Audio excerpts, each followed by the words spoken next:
La traducción es una traición. Creo yo que es un trabajo muy importante. El mundo hoy se mueve gracias a la traducción. Y la interpretación de las culturas y de los hombres sería imposible sin el concepto de traducción. Creo que incluso necesitamos traducción hasta para la propia lengua, ¿no? Sobre todo para quienes venimos de una experiencia como el español, donde sabemos que el español que hablamos en el Río de la Plata, o incluso el español que hablamos en el interior, en Córdoba, Santiago, Tucumán, ni siquiera es igual al español que se habla en Perú o que se habla en México. Y por lo tanto, en muchos de los actos de comunicación necesitamos una traducción.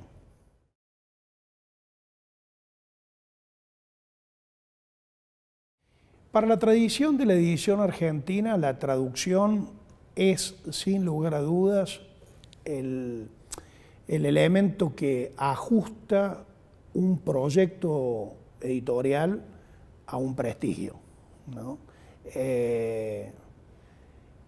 Quizás porque somos una literatura periférica, como somos un país periférico, hemos necesitado todo el tiempo de referenciarnos en otras culturas centrales o en otras lenguas centrales. Y la edición en la Argentina, por lo menos la edición moderna, ha jugado un papel muy importante en la construcción de los distintos públicos que han tenido acceso a los libros. Desde principio de siglo, por ejemplo, la traducción fue un elemento alfabetizador.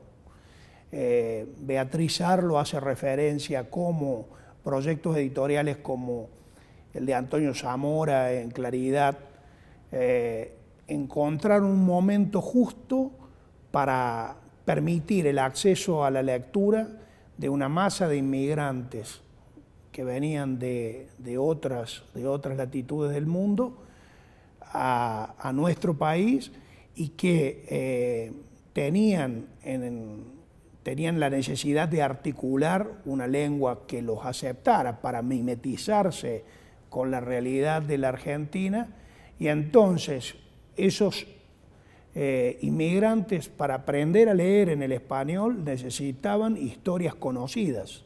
Entonces, los libros que se traducían eran los libros que ellos habían sentido en su infancia, porque muchos de ellos ni siquiera estaban del todo alfabetizados en la lengua de origen, necesitaban una historia que les resultara conocida para poder aprender a leer o poder por lo menos hablar el español a partir de los términos que les resultaban naturales de su experiencia cultural nativa.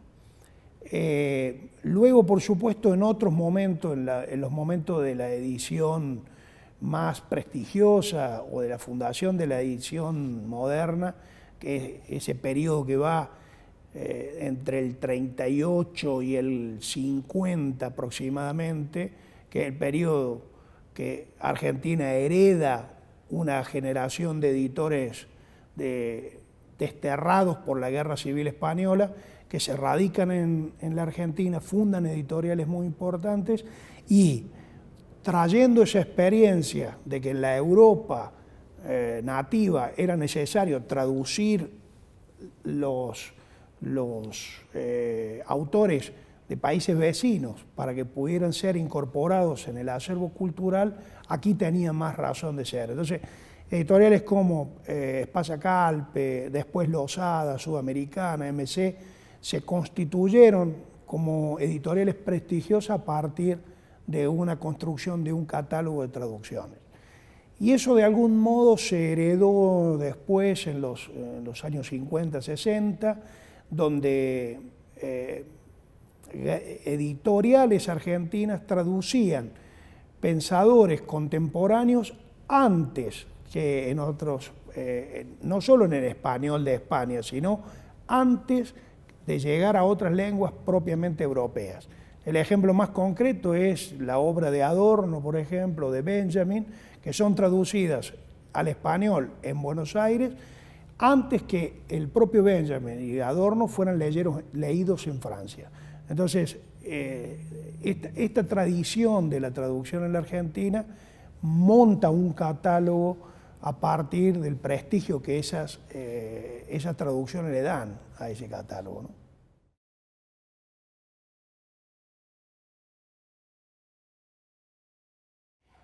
Bueno, uno podría decir que las condiciones para la traducción en el presente son mucho mejores que en tiempos pasados. Las razones técnicas e incluso las políticas de traducción que apoyan muchos países sugieren como que traducir hoy es mucho más accesible económicamente.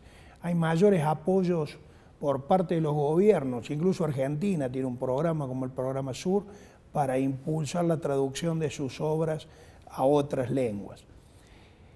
Sin embargo, hay problemas en términos de la sustentabilidad del proyecto de traducción que un editor tiene que evaluar seriamente antes de poner en circulación un libro. Eso tiene que ver con el propio mercado interno.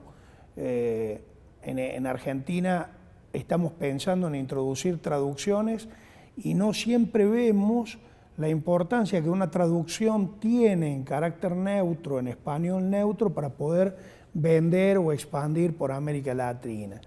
Tenemos un lector muy acostumbrado a leer en clave rioplatense y eso tiene sus dificultades si lo pensamos a la hora de llevarlo a Venezuela o a Colombia o a México, que son potenciales lectores de traducciones hechas en Argentina, porque, como decía, la tradición de los traductores en la Argentina era de mucho prestigio para estas culturas latinoamericanas. También resulta, o pareciera resultar más sencillo, porque abunda una mayor cantidad de personas en condiciones técnicas de traducir.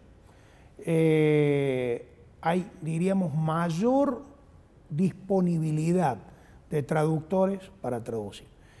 Sin embargo, todo esto tiene que estar alineado la necesidad de que un autor ingrese a una cultura, a un mercado, los traductores estén en competencia con la obra a traducir o con el idioma neutro del español a traducir, y después tiene que haber una fuerza editorial, un campo editorial que pueda hacer que esa traducción se introduzca en un campo cultural que pueda dar cuenta de la sustentabilidad del proyecto editorial.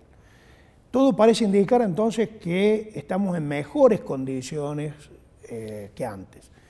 Pero, siempre hay un pero, me parece que lo que está faltando es la construcción de la competencia de los traductores, el prestigio de los traductores a partir de esa competencia. Los traductores con prestigio suelen ser muy difíciles de absorber por los editores más pequeños, y las grandes editoriales que pueden apelar a los traductores de mayor prestigio incluso tienen problemas de sustentabilidad para pagar esas traducciones. Entonces es una situación compleja, pero creo que hay que mirarlo positivamente.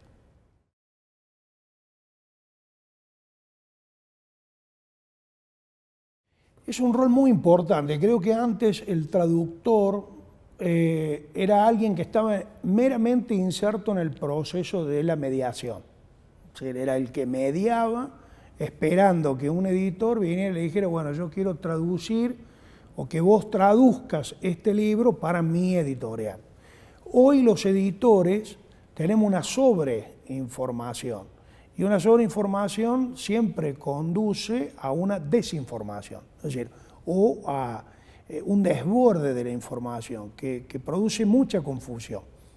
Entonces, yo creo que el nuevo rol de algunos traductores es el traductor que puede compenetrarse en este mundo editorial ya no como un actor pasivo, sino como un actor proactivo, un actor que hace el scouting y viene y le dice a un editor, mira, estos autores son los que están brillando en su campo, sea en el campo de la filosofía, sea en el campo de la literatura, sea en el campo del teatro, es decir, están siendo destacados, reconocidos, y sería importante incorporar a ese catálogo.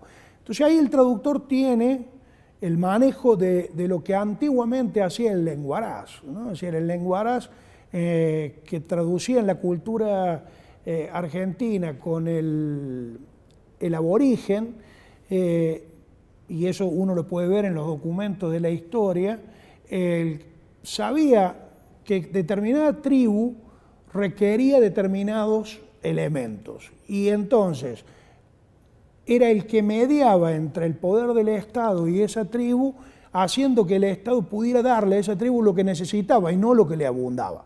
¿Sí? Entonces, esa interpretación es un rol proactivo que el traductor, creo, tiene que cumplir en el campo editorial actual. Interpretar el catálogo que va a receptar la obra, estar atento, leer y hacer esa búsqueda para poder incorporar en el catálogo. Obviamente esto está lleno de muchos actos fallidos y también de muchos éxitos.